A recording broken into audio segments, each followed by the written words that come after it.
പ്രിയമുള്ളവരെ, ഞാൻ കാര്യങ്ങൾ പറഞ്ഞ് ക്ലോസ് ചെയ്തോളാം. നിങ്ങൾ റിപ്പീറ്റ് പിന്നെ എപ്പോഴാണെന്ന് വെച്ചാൽ നിങ്ങൾ കേട്ടാൽ മതി. ഞാനിപ്പോൾ ഈ ലൈവിൽ വരാനുണ്ടായ ഏറ്റവും പ്രധാനപ്പെട്ട കാര്യമെന്ന് പറയുന്നത്, ഇന്ന് ദിവസം രാവിലെ കുറച്ച് വിഷയങ്ങൾ ഞാൻ സംസാരിക്കുകയുണ്ടായിട്ടുണ്ടായിരുന്നു.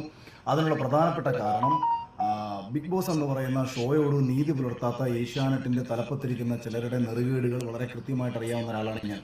അതിൻ്റെ അർത്ഥം അത് വെച്ചിട്ട് കഴിഞ്ഞ മുമ്പെങ്ങാണ്ട് റോബിൻ ഇറങ്ങിയിട്ട് ആൾക്കാരുടെ അടുത്ത് എന്തോ പറഞ്ഞെന്നോ, അപ്പം നന്ദികേട് കാണിക്കരുതെന്ന് പറഞ്ഞു. എനിക്കെതിരെ നിങ്ങൾ ആദ്യം മനസ്സിലാക്കണം, ഞാനിത് പറഞ്ഞത് എനിക്ക് വേണ്ടിയിട്ടല്ല.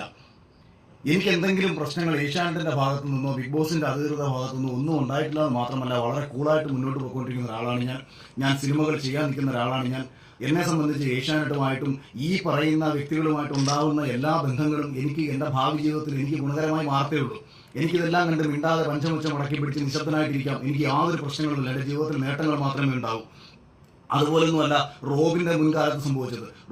റോബിനുമായിട്ടുണ്ടായിട്ടുള്ള ഒരു വിഷയത്തിൽ